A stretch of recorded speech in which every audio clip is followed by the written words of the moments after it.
Hello everyone, welcome to Axonus Learning Online Classes. I am Anusha. ഇന്നത്തെ ഒരു സെഷനിൽ നമ്മൾ എടുക്കാൻ പോകുന്നത് അല്ലെങ്കിൽ ഈ ഒരു സെഷനിൽ നമ്മൾ എടുക്കാൻ പോകുന്നത് കഴിഞ്ഞ സെഷൻ്റെ ബാക്കി ഭാഗങ്ങളായിട്ടുള്ള ക്വസ്റ്റ്യൻസ് ഡിസ്കഷൻസ് ആണ്. അതൊന്ന് കംപ്ലീറ്റ് ആയിട്ട് നമുക്ക് നോക്കാവുന്നതാണ്. അപ്പോൾ ആദ്യം തന്നെ വരുന്നത് 16ാമത്തെ ക്വസ്റ്റ്യൻസ് ആണ്. 15 വരെയുള്ള ക്വസ്റ്റ്യൻസ് നമ്മൾ കഴിഞ്ഞ സെഷനിലുകൾ എടുത്തു കഴിഞ്ഞതാണ്. ഇനി 16ാമത്തെ ക്വസ്റ്റ്യൻ ആണ് വരുന്നത്. 16ാമത്തെ ക്വസ്റ്റ്യൻ എന്താണെന്ന് നോക്കാം. In which year was the universal declaration of human rights adopted? India താഴെ കൊടുത്തിരിക്കുന്ന ഓപ്ഷൻസുകളിൽ universal declaration of human rights എന്ന് പറഞ്ഞാൽ UDHR എന്നറിയപ്പെടുന്ന universal declaration of human rights ഏത് വർഷമാണ് നമ്മൾ അഡോപ്റ്റ് ചെയ്തിരിക്കുന്നത്? UN-ൻ്റെ universal declaration of human rights ഏത് വർഷമാണ് അഡോപ്റ്റ് ചെയ്തിരിക്കുന്നത് എന്നാണ് ചോദ്യം. The options are option A 1945, option A 1945, option B 1947, option C 1948 and the option D 1951. Option D 1951. ഇതാണ് 3 ഓപ്ഷൻസ് ആണുള്ളത്. കറക്റ്റ് ആൻസർ വരുന്നത് ഓപ്ഷൻ സി 1948. ഓപ്ഷൻ സി 1948 ആണ് universal declaration of human rights UN adopt ചെയ്യുന്നത്. UN അഥവാ United Nations adopt ചെയ്യുന്നത്. അപ്പോൾ അത് എന്താണെന്നൊന്ന് clear ആയിട്ട് നോക്കി നോക്കാം. The Universal Declaration of Human Rights UDHR was adopted by the United Nations General Assembly in Paris on December 10, 1948 as resolution to the 217A Part 3. Universal declaration of human rights UN adopt ചെയ്യുന്നത് 1948 December 10-നാണ്. അന്ന് പാരീസിൽ വെച്ച് നടന്നിരിക്കുന്ന UN-ൻ്റെ പാരീസിൽ വെച്ച് നടന്നിരിക്കുന്ന സെഷനിലാണ് നമ്മൾ human rights adopt ചെയ്യുന്നത്. അത് ഇന്നത്തെ റെസൊല്യൂഷൻ പറയുന്നത് അതിനകത്തുള്ള 217A ആണ് അതിൻ്റെ റെസൊല്യൂഷനായിട്ട് വരുന്നത്. അതാണ് ഓപ്ഷൻ. അപ്പോൾ ഓപ്ഷൻ സി 1948 ആണ് അതിൻ്റെ ആൻസർ വരുന്നത്. മറക്കണ്ട. നമ്മൾ ഹ്യൂമൻ റൈറ്റ്സ് ഡേ ആയിട്ട് സെലിബ്രേറ്റ് ചെയ്യുന്നത് ഡിസംബർ 10-നാണ്. 17ാമത്തെ ക്വസ്റ്റ്യൻ ആണ്. 17ാമത്തെ ക്വസ്റ്റ്യൻ എന്താണെന്ന് നോക്കാം. Sustainable development is more about. താഴെ നമുക്ക് കുറച്ച് ഓപ്ഷൻസ് കൊടുത്തിട്ടുണ്ട്. 4 ഓപ്ഷൻസ് ഉണ്ട്. ഈ ഓപ്ഷൻസുമായിട്ട് ബന്ധപ്പെട്ട് നിൽക്കുന്നത് താഴെ കൊടുത്തിരിക്കുന്നത് സസ്റ്റൈനബിൾ ഡെവലപ്മെൻറ്റ് ഏത് ഒരു ഫീൽഡുമായിട്ടാണ് ബന്ധപ്പെട്ട് നിൽക്കുന്നത് എന്നാണ് ചോദ്യം ചോദിച്ചിരിക്കുന്നത്. Options A development, option B agriculture, option C environment and option D education. 4 options കൊടുത്തിട്ടുണ്ട്. സസ്റ്റൈനബിൾ ഡെവലപ്മെൻറ്റ് ഏറ്റവും അടുത്ത് നിൽക്കുന്നത് അല്ലെങ്കിൽ ഇത് correct answer is option D environment. ഇവിടെ എഴുതിയത് മാറിപ്പോയതാണ്. ഓപ്ഷൻ സി എൻവയോൺമെൻറ്റ് ആണ് കറക്റ്റ് ആൻസർ വരുന്നത്. ഓപ്ഷൻ സി എൻവയോൺമെൻറ്റ് ആണ് കറക്റ്റ് ആൻസർ വരുന്നത്.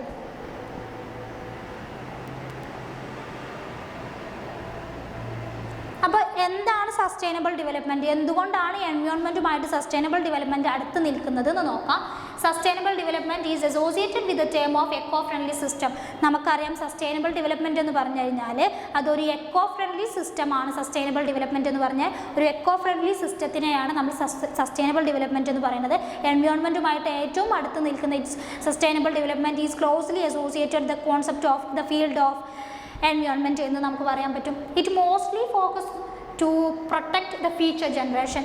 ഫ്യൂച്ചർ ജനറേഷൻ മാത്രമല്ല അത് നോക്കുന്നത്, ഫ്യൂച്ചറിലുള്ള കാര്യത്തേക്ക് അല്ലെങ്കിൽ ഫ്യൂച്ചർ ജനറേഷനെ മാത്രം ഫോക്കസ് ചെയ്തിട്ട് നിലനിർത്തുന്ന ഒന്നല്ല സസ്റ്റൈനബിൾ ഡെവലപ്മെൻറ്റ്. എന്നാലും ഫ്യൂച്ചറിനെ ഫോക്കസ് ചെയ്ത് നിലനിർത്തുന്ന ഒരു എക്കോ ഫ്രണ്ട്ലി സിസ്റ്റം കൂടിയാണ് സസ്റ്റൈനബിൾ ഡെവലപ്മെൻറ്റ്. പ്രസൻറ്റ് ജനറേഷനെ അതിൻ്റേതായിട്ടുള്ള രീതിയിൽ നിലനിർത്തിയിട്ട്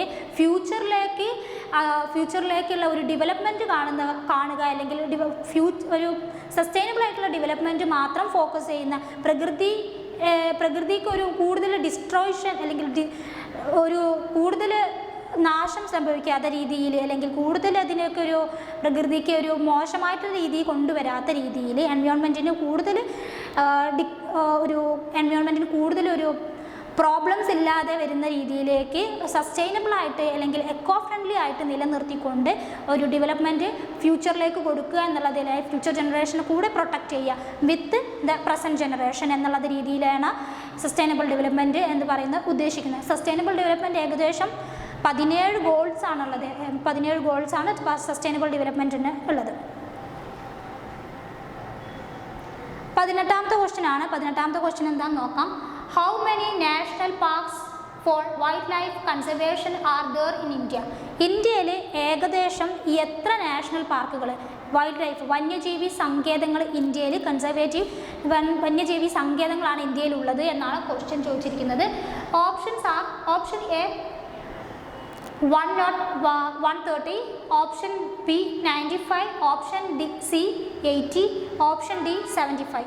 4 ഓപ്ഷൻസ് ആണുള്ളത്. ഇത് correct answer is option B 95. Option B 95 wildlife conservation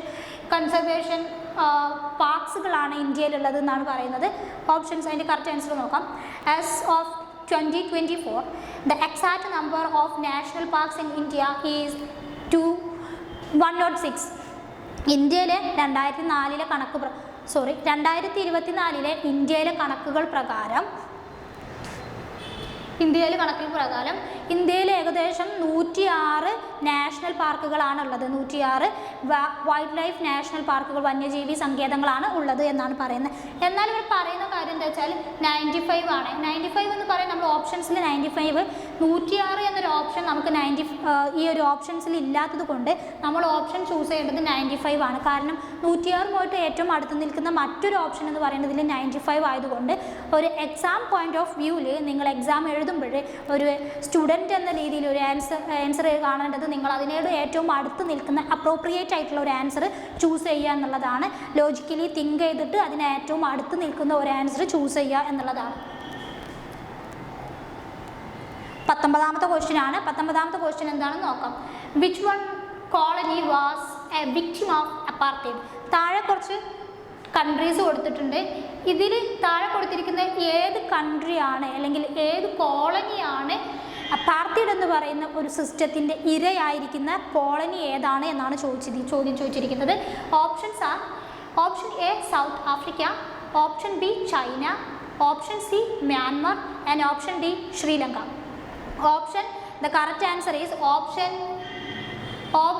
A south Africa. Correct answer വന്നിരിക്കുന്നത് ഓപ്ഷൻ എ സൗത്ത് ആഫ്രിക്കയാണ് അപ്പാർത്തൈഡ്. അപ്പോൾ എന്താണ് അപ്പാർത്തൈഡ്? നമ്മൾ കേട്ടിട്ടുണ്ടാവും, ഒരുപാട് പേര് ചിലപ്പോൾ കേട്ടിട്ടുണ്ടാവും അപ്പാർത്തൈഡ് എന്താണെന്ന്. അതേസമയം കേൾക്കാത്ത ആളുകളും അപ്പാർത്തൈഡ് എന്താണെന്ന് അറിയാൻ പാടില്ലാത്ത ആളുകളും ഉണ്ടാവും. അപ്പോൾ നമുക്ക് അപ്പാർത്തൈഡ് എന്താണെന്ന് ഒന്ന് ചെക്ക് ചെയ്യാം. Apartheid was a system of racial segregation and discrimination implemented in South Africa from 1948 until the early 1990s. അപ്പാർത്തൈഡ് എന്ന് പറയുന്നത് വിവേചനപരമായിട്ടും വേർതിരിവുപരമായിട്ടും നിലനിർത്തുന്ന ഒരു സിസ്റ്റമായിരുന്നു അപ്പാർത്തൈഡ് എന്ന് പറയുന്നത്. 1948 മുതൽ 1990 ആദ്യ കാലഘട്ടം വരെ അപ്പാർത്തൈഡ് നിലനിർത്തിയിരുന്ന ഒരു കോളനി ആയിരുന്നു സൗത്ത് ആഫ്രിക്ക എന്ന് പറയുന്നത്. അപ്പാർത്തൈഡ് നിലനിർത്തിയിരുന്ന ഒരു കോളനിയാണ് സൗത്ത് ആഫ്രിക്ക എന്ന് പറയുന്നത്. വിവേചനപരമായിട്ട് റേഷ്യൽ സെഗ്രിമെൻറ്റേഷൻ, വർണ്ണപരമായിട്ടുള്ള വിവേചനവും വേർതിരിവും നിലനിർത്തുക എന്നുള്ളതാണ് അപ്പാർത്തൈഡ് എന്ന് പറയുന്നത് തന്നെ ഉദ്ദേശിക്കുന്നത്. The word apartheid is Afrikaans meaning separated. Apartheid എന്ന് പറഞ്ഞാൽ തന്നെ ആഫ്രിക്കൻസ് എന്നാണ് അതിൻ്റെ അർത്ഥം വരുന്നത്. അത് ആ ഒരു വേർഡ് തന്നെ ആഫ്രിക്കൻസ് എന്നാണ് പറയുന്നത്. അപ്പാർത്തൈഡ് എന്ന വേർഡ് തന്നെ ആഫ്രിക്കൻസ് ആണ്. അതിൻ്റെ മീനിങ് എന്ന് പറയുന്നത് സെപ്പറേറ്റ് ചെയ്യുക, അവരെ സെപ്പറേറ്റ് ചെയ്യുക, ആ ഒരു വിഭാഗത്തെ സെപ്പറേറ്റ് ചെയ്യുക എന്നുള്ളതാണ്. വേർതിരിവിക്കുക, വിവേചനം നിലനിർത്തുക എന്നുള്ള രീതിയിലാണ് പറയുന്നത്. The system enforced strict racial separation and unequal treatment between the white minority and the black majority population. ശ്രദ്ധിക്കുക, white minority and black majority ആണ്. അന്ന് ആഫ്രിക്കയിൽ ഏറ്റവും കൂടുതൽ നമുക്കറിയാം, ആഫ്രിക്കയിൽ ഏറ്റവും കൂടുതൽ മെജോറിറ്റി പീപ്പിൾ എന്ന് പറയുന്നത് ബ്ലാക്ക് ആണ്. അവിടുത്തെ ബ്ലാക്ക് ആണ് മെജോറിറ്റി പീപ്പിൾ. എന്നാൽ അവിടെ നിലനിന്നിരുന്ന മൈനോറിറ്റി പീപ്പിളാണ് ഈ ബ്ലാക്ക് മെജോറിറ്റി പീപ്പിളിനെ എന്ത് ചെയ്യുന്നത്, ഡോമിനേറ്റ് ചെയ്യുകയും അടിച്ചമർത്താൻ ശ്രമിക്കുകയും അല്ലെങ്കിൽ ഒരു വർണ്ണ വിവേചനം നിലനിർത്തുകയും ചെയ്യുന്നത് ഈ വൈറ്റ് മൈനോറിറ്റി ആയിട്ടുള്ള വിഭാഗമാണ്. കാരണം എന്തുകൊണ്ടാണ്? റേഷ്യൽ ആയിട്ടുള്ള ഒരു ട്രീറ്റ്മെൻറ്റ് സമൂഹത്തിൽ നിലനിർത്തുന്നതിന് വേണ്ടിയാണ് ഈ ഒരു സിസ്റ്റം തന്നെ അവർ നിലനിർത്തിയിരുന്നത്. അവരുടെ റേഷ്യൽ, അവരുടെ കളർ വെച്ചിട്ട്, അവരുടെ നിറം മനസ്സിലാക്കിക്കൊണ്ട് സമൂഹത്തിൽ നിന്നും അവരെ വേർതിരിക്കുക എന്നുള്ള ഒരു സിസ്റ്റമായിരുന്നു അപ്പാർത്തൈഡ് എന്നുള്ളതുകൊണ്ട് വൈറ്റ് മൈനോറിറ്റീസ് ഉദ്ദേശിച്ചിരുന്നത്. റേഷ്യലായിട്ടുള്ള സെപ്പറേഷനും അൺഈക്വൽ ട്രീറ്റ്മെൻറ്റും സൊസൈറ്റിയിൽ ഇംപ്ലിമെൻറ്റ് ചെയ്യുക എന്നുള്ളത് തന്നെയാണ് അവിടെ നിലനിർത്തിയിരുന്നത്. എന്നിരുന്നാലും എന്തുകൊണ്ടാണ് അവർ വൈറ്റ് മൈനോറിറ്റി ആയത്, അല്ലെങ്കിൽ വൈറ്റ് മൈനോറിറ്റി എന്തുകൊണ്ട് ഈ ഒരു ബ്ലാക്ക് മെജോറിറ്റീനെ ഡോമിനേറ്റ് എന്ന് ചോദിച്ചു കഴിഞ്ഞാൽ സിമ്പിളായിട്ട് ആൻസർ പറയാവുന്നതാണ്. കാരണം എന്താണ്, അവരുടെ നിറം, റേഷ്യലി ഉള്ള അവരുടെ ഒരു കളർ വെച്ചുകൊണ്ട് അവരെന്ത് ചെയ്യുന്നു, ആ ഒരു ഡോമിനേഷൻ നിലനിർത്താൻ ഈ വൈറ്റ് മൈനോറിറ്റിക്ക് എന്നും സാധിച്ചിരുന്നു എന്നാണ്. അതും 1948 മുതൽ 1990 തുടക്ക കാലഘട്ടം വരെ അപ്പാർത്തൈഡ് നിലനിന്നിരുന്ന ഒരു കൺട്രി ആയിരുന്നു സൗത്ത് ആഫ്രിക്ക എന്ന് പറയുന്ന കോളനി. ഓക്കെ, ലാസ്റ്റ് ക്വസ്റ്റ്യൻ ആണ്, 20th ക്വസ്റ്റ്യൻ ആണ്. എന്താണ് 20ാമത്തെ ക്വസ്റ്റ്യൻ എന്ന് നോക്കാം. The armed forces of which country had crossed over to South Korea in 1915s and refused to go back. താഴെ കുറച്ച് ഓപ്ഷൻസ് ഉണ്ട്, എന്ന് വെച്ചാൽ കുറച്ച് കൺട്രീസുകളുണ്ട്. ഈ കൺട്രീസുകളിൽ ഏത് കൺട്രിയാണ് 1950കളിൽ സൗത്ത് കൊറിയയിൽ നടന്നിരിക്കുന്ന സായുധ സേന ഉണ്ടായിരുന്നു, ആ സേന എന്തുകൊണ്ട് തിരിച്ചു പോയില്ല, എന്ന് വെച്ചാൽ തിരിച്ചു പോകാൻ വിസമ്മതിച്ചിരിക്കുന്ന ഏത് കൺട്രിയാണ്, ഗോ ബാക്ക് റിഫ്യൂസ്ഡ് ചെയ്യാൻ വിസമ്മതിച്ചിരിക്കുന്ന കൺട്രി ഏതാണ് എന്നാണ് ചോദ്യം വന്നിരിക്കുന്നത്. ആർമഡ് ഫോഴ്സ് സായുധ സേനയാണ്. Options are: option A China, option B Russia, option C North Korea and option D Japan. The answer is North Korea.